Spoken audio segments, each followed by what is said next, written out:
আজকে even professor ইউনূসের সরকারকেও আমি বলবো যে আপনারা আমি জানি না আপনারা কথা শোনেন কিনা সাধারণ মানুষের, সেই মিথিক্যাল ভারতের, অখণ্ড ভারতের স্বপ্নকে প্রতিরোধ করার রাস্তায় আছি। আজকে একটা খুব বিশেষ দিন। প্রথমত আজকে বিশেষ দিনটা হচ্ছে সেই দিন যেদিন আমাদের সেই বিপ্লবের সূচনা হয়েছিল আবু সাইদের রক্তের মধ্যে দিয়ে, ওয়াসিমের রক্তের মধ্যে দিয়ে। একই দিনে বাংলাদেশের দুই প্রান্তে আমাদের দুই বীর, আমির খসরু ভাইকেও দেখতে পাচ্ছি, আম, আম, আরো অনেককেই দেখতে পাচ্ছি, ইশরাককে দেখতে পাচ্ছি, যে যাই হোক আজকের এই আলতাফ ভাইকে দেখতে পাচ্ছি।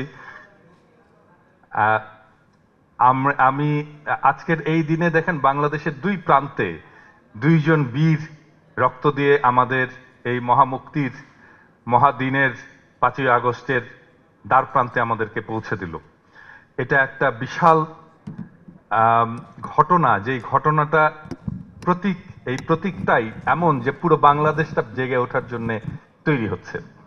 এবং তারপরের সময়গুলোকে আমরা দেখলাম আস্তে আস্তে সারা বাংলাদেশ জেগে উঠলো, সারা বাংলাদেশ এক প্রাণ হয়ে আমরা এই 16 বছরের ফ্যাসিস্ট শাসনকে আমরা ছুঁড়ে ফেলে দিতে সক্ষম হলাম। আমি সবাইকে বলি, আজকে অনেকেই বলেন যে এই বিপ্লবের আন্দোলনের এই লড়াইয়ের ক্রেডিটকে আমি বিপ্লবের সময় থেকেই বলতাম যে যেদিন খোদা তাআলার রহম হবে সেদিন আমরা হাসিনাকে উৎখাত করতে পারবো। খোদা তাআলা রহম করেছিলেন, হাসিনাকে আমরা উৎখাত করতে সক্ষম হয়েছি। আজকে আমরা একটা নতুন বাংলাদেশ গড়তে যাচ্ছি। যে নতুন বাংলাদেশ গড়ার সময় আমাদের মনে অনেক দ্বিধা, ভয়, আমাদের নিজেদের মধ্যে অনেক অনৈক্য, নিজেদের মধ্যে অনেক মারামারি, বিভ্রান্তি, সন্দেহ, অবিশ্বাস এ সমস্ত এসছে। অনেকে আমাকে জিজ্ঞেস করে বাংলাদেশ কি ঠিক রাস্তায় যাচ্ছে? এরকম তো হওয়ার কথা ছিল না। আমি সবাইকেই আশ্বস্ত করি যে বিপ্লবের পরে এ ধরনের ঘটনা খুবই স্বাভাবিক, এবং এভাবেই বিপ্লবের পরে নতুন দেশ, নতুন সমাজ, নতুন রাষ্ট্র নির্মিত হয়। আমরা দেশ কোনো প্রাণী নয়, কোনো সপ্রাণ সত্তা না। দেশ মানুষকে দিয়ে তৈরি। দেশটা কম্পিউটারের মতো। কম্পিউটারকে যেমন প্রোগ্রাম করতে হয়, কাউকে চালাতে হয়, কাউকে কিবোর্ডে কিছু লিখতে হয়, দেশটাও ঠিক সেরকম। এই দেশে আমরা সবাই মিলে যেভাবে প্রোগ্রাম করব, দেশ সেভাবেই চলবে।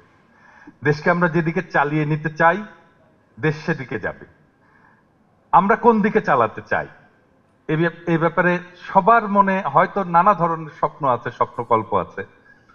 কিন্তু কয়েকটা ব্যাপারে আমি যখন অ্যাক্টিভিজম করি, আমার অ্যাক্টিভিজমে দেখবেন যে আমি ইলিয়াস, আমি কনক, এই তিনজন একসাথে একটা কথা বলি। তো আমাদের এই যে ঐক্য, এই ঐক্যের বেসিসটা কি? আমরা কোন, ইলিয়াসের সাথে আমার অনেক বিষয়ে আমার দ্বিমত থাকতে পারে, কনকের সাথে আবার অনেক বিষয়ে দ্বিমত থাকতে পারে, আছেও, কিন্তু তিনটা বিষয়ে আমাদের কোনো দ্বিমত নেই। এক নাম্বার হচ্ছে আমরা যেই তিনটা বিষয়ে আমরা একসাথে কাজ করি, একসাথে অ্যাক্টিভিজম করি। এখানে বাংলাদেশের রাজনৈতিক দলের সমস্ত প্রধান নেতারা আছেন, আমার অত্যন্ত প্রিয় আপনারা, আমার অত্যন্ত শ্রদ্ধাভাজন আপনারা, এবং মাঝে মাঝে আপনাদের সাথে আমার কিছু টেনশন তৈরি হয়, আমি হয়তো নিজেও তৈরি করি। এটা ভালোবেসে, এটা প্রত্যাশা থেকে, এটা শত্রুতা থেকে না। আমি বাংলাদেশের রাজনৈতিক দলকে অনুরোধ করব, আমরা তিনজন যেইভাবে ঐক্যটা করেছি সেইভাবে বাংলাদেশে একটা রাজনৈতিক ঐক্য সম্ভব কিনা সেটা আপনারা ভেবে দেখবেন। আমরা তিনটা জিনিসে আমরা একমত। আমরা নাম্বার ওয়ান, বাংলাদেশে আমরা কখনো আওয়ামী বাকশালীকে রাজনীতি করতে দেব না। নাম্বার টু, বাংলাদেশে আমরা কখনো ভারতীয় আগ্রাসনকে জায়গা দেব না। নাম্বার তিন, বাংলাদেশকে আমরা একটা ইনসাফ সাম্যের রাষ্ট্র হিসেবে পরিণত করব। এই তিনটা সিম্পল জিনিসে আমি কনক আর ইলিয়াস একসাথে অ্যাক্টিভিজম করি। আমাদের যত সিদ্ধান্ত, যত কাজ, যত অ্যাক্টিভিজম এই তিনটা সাপোর্ট করে কিনা সেটা আমরা দেখি, তারপরে আমরা সেই কাজটা করি। আমাদের কাজের আন্ডারস্ট্যান্ডিং এর বেসিস এই তিনটা, খুবই সিম্পল। আমি আশা করব বাংলাদেশে আমরা একসাথে লড়াই করেছি, সবাই মিলে এক প্রাণ হয়ে লড়াই করেছি। সেই ঐক্যটা আবার সম্ভব কিনা আমি জানি না, কিন্তু আমাদের চেষ্টা করতে হবে। খুব ন্যূনতম কিছুর ভিত্তিতে আমরা আমাদের সেই ঐক্য, সেই মহান ঐক্যটাকে যেন আমরা আবার কামিয়াব করতে পারি। আমাদের সবার পথ আলাদা, আমরা সবাই জানি। আমরা সবার পথ আলাদা না হলে আমাদের সবার আলাদা রাজনীতি থাকতো না, আমরা আলাদা দল হতাম না। কিন্তু একটা জায়গায় যদি আমরা এক হতে পারি, তাছাড়া বাংলাদেশকে রক্ষা করা যাবে না। বাংলাদেশ শুধু সন্ধিক্ষণে না, একটা নতুন বাংলাদেশ গড়ার সন্ধিক্ষণে না, বাংলাদেশ আবার ধ্বংস হয়ে যাওয়ার সন্ধিক্ষণেও বটে। এই জায়গায় আমরা এক প্রাণ হয়ে, আমরা একটি রাজনৈতিক ঐক্যের শক্তি হয়ে বাংলাদেশপন্থী রাজনীতি নিয়ে আমরা যদি সামনে এগিয়ে যেতে পারি, বাংলাদেশের ভবিষ্যৎ উজ্জ্বল। আর যদি আমরা এই তিনটে সামান্য প্রশ্নে এক হতে না পারি, তাহলে বাংলাদেশ এগোবে না। এই তিনটেই ছিল অগাস্ট বিপ্লবের মূল প্রাণ। আমরা যত দফাই বলি, যত কিছুই বলি না কেন, এই তিনটা জিনিসের বিরুদ্ধে আমরা লড়াই করছি। ফাইনালি এইখানে বাংলাদেশের প্রধান রাজনৈতিক দল বিএনপি এবং আমি বিশ্বাস করি এখানে জামাত ইসলাম, আমি এখানে মঞ্জু ভাইকেও দেখলাম, সব কয়টা ফ্যাসি বিরোধী রাজনৈতিক দল এখানে আছেন। সবাইকেই আমি একটা জিনিস স্মরণ করিয়ে দিতে চাই, সেটা হচ্ছে বাংলাদেশের ফ্যাসি বিরোধী আন্দোলন, হাসিনা বিরোধী আন্দোলনে সবচেয়ে বেশি জেহাদি ভূমিকা যারা পালন করেছিল, রাজপথে যারা সবচেয়ে বেশি সাহস নিয়ে দাঁড়িয়েছিল, বাংলাদেশে যারা সবচেয়ে বেশি নির্যাতন নিয়ে দাঁড়িয়েছিল, তারা কিন্তু কোনো রাজনৈতিক শক্তি না, তারা খুব সাধারণ মানুষ। এবং এর ভেতরে সবচেয়ে বেশি লড়াই করেছিল, রক্ত দিয়েছিল, জোশ নিয়ে, বিপ্লবী জোশ নিয়ে দাঁড়িয়েছিল বুলেটের সামনে, এরা বাংলাদেশের সাধারণ মুসলমান এবং খুব সাধারণ, আমি বলবো এরা মাদ্রাসার ছাত্ররা। এবং এরা কখনো স্টেক দাবি করেনি। এরা জানতো যে হাসিনার শাসন যদি টিকে থাকে, তাহলে বাংলাদেশে এমনকি তার ধর্ম পালন করাটাও অসম্ভব হয়ে যাবে। এই জন্যেই তারা এরকম জোশ নিয়ে টিকেছিল, এরকম জোশ নিয়ে দাঁড়িয়েছিল। তারা কোনো সংগঠিত রাজনৈতিক শক্তি না, খুবই সাধারণ মানুষ। তারপরে তারা আবার ফিরে গেছে তাদের জায়গায়। আমি সবাইকে আহ্বান করব, ওনাদের কথাটা স্মরণ রাখবেন, ওনাদের আত্মত্যাগটা স্মরণ রাখবেন, ওনাদের লড়াইটা স্মরণ রাখবেন, এবং আমাদের বিপ্লবের এই ইসলামী চেতনা যেটা আমাদের ভেতরে ছিল, ওনাদেরকে অ্যাকনলেজ করবেন। আমাকে অনেকে রিচ করেন,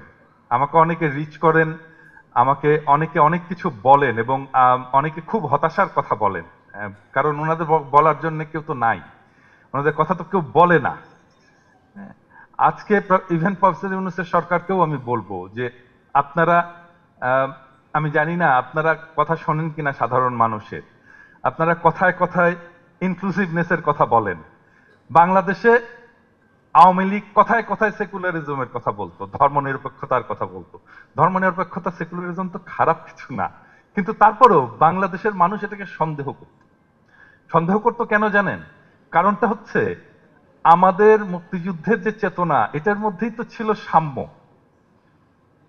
সাম্যের বাইরে ধর্মনিরপেক্ষতা কেন লাগবে? সাধারণ মানুষ এটা তার কমন সেন্স দিয়ে প্রশ্ন করত।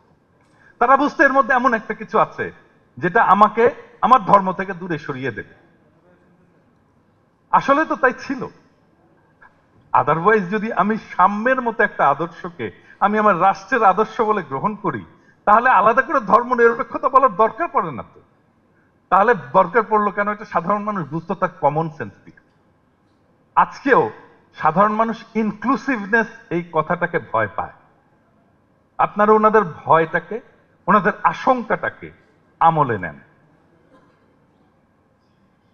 দরকার নাই, এই টার্মটা ইউজ করার দরকার নাই, একদমই দরকার নেই। এবং আপনাদেরকে আমি বলছি, যদি আপনারা এটা ইউজ করা কন্টিনিউ করেন, আমাদেরকে এর বিরুদ্ধে বলতে হবে, শক্তভাবে দাঁড়াতে হবে। একটা ডিজাস্টার হওয়ার আগে আমরা এটাকে থামিয়ে দিই। আর মিথিক্যাল ভারত, সেই মিথিক্যাল ভারত থেকে পুনর্নির্মাণ করতে চায়, যেভাবে হোক, হয় আমাদের পদানত করে অথবা গ্রাস করে, সেই মিথিক্যাল ভারত বানাবেই, সেটাই তার স্বপ্ন। আর আমাদের লড়াই হচ্ছে, আমরা সেই মিথিক্যাল ভারতে অন্তর্ভুক্ত হব না, বিলীন হব না। এটাই আমাদের আকাঙ্ক্ষা, এটাই আমাদের লড়াই, এইটাই বাংলাদেশের ভবিষ্যৎ রাজনীতি। ভারত যদি তার এই স্বপ্ন থেকে দূরে সরে যায়, ভারতের সাথে আমাদের সম্পর্ক হবে, আদারওয়াইজ হবে না। কারণ ঘুরে ফিরে তার মধ্যে সেই অখণ্ড ভারত গঠনের আকাঙ্ক্ষা চলে আসবে। আসছে। এবং তারা যখন আমাদেরকে পদানত করতে পারে তখন আনন্দবাজারে টাইটেল হয়, পয়লা বৈশাখের রমনার ঢাকা যেন অষ্টমীর এক ডালিয়া। যখন তারা পদানত করতে পারে, যখন সে পারে না, তখন আজকের বাংলাদেশ তৈরি হয়। তখন বাংলাদেশ নিয়ে তার অপপ্রচার, বাংলাদেশে সব শেষ হয়ে গেল, বাংলাদেশকে হিন্দুদেরকে মেরে কেটে শেষ করে ফেললো, বাংলাদেশে জঙ্গিবাদের উত্থান হলো, এই সমস্ত গল্প নিয়ে তারা হাজির হয়। তার কারণ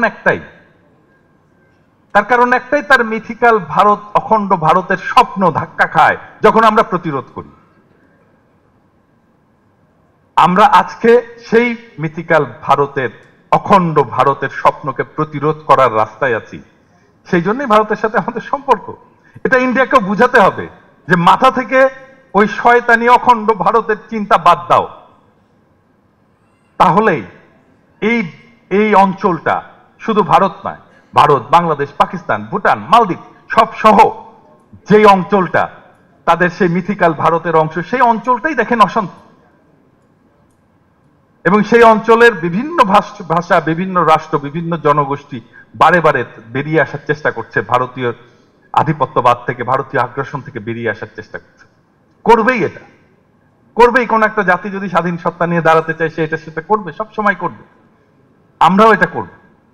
এটাই আমাদের লড়াই। আমি আমাদের সন্তানদেরকে, আমাদের ভবিষ্যৎ প্রজন্মদেরকে এটা বারবার শিখিয়ে যাব যে কিভাবে এটার বিরুদ্ধে দাঁড়িয়ে লড়াই করতে হয়। বাংলাদেশের ডেস্টিনি অখণ্ড ভারতে বিলীন হয়ে যাওয়া না, আমরা সেটা হতে দেব না। এবং বাংলাদেশের ডেস্টিনি অখণ্ড ভারতে বিলীন করার রাজনীতি হচ্ছে আওয়ামী লীগের রাজনীতি, আমরা সেটা কোনোদিন হতে দেব না। এবং সেটাকে আমরা ফাইট করতে পারবো বাংলাদেশের ভেতরে কালচারালি যেভাবে ইসলাম প্রেজেন্ট আছে সেটাকে আপহোল্ড করে, তাছাড়া পারবো না। এটাই আমাদের রক্ষা কবচ। সবাইকে ধন্যবাদ, বিপ্লবী অভিনন্দন, বিপ্লবী শুভেচ্ছা। আগামীর বাংলাদেশে একসাথে পথে হাঁটার আকাঙ্ক্ষা নিয়ে বিদায় নিচ্ছি। ভালো থাকবেন। ইনকিলাব জিন্দাবাদ।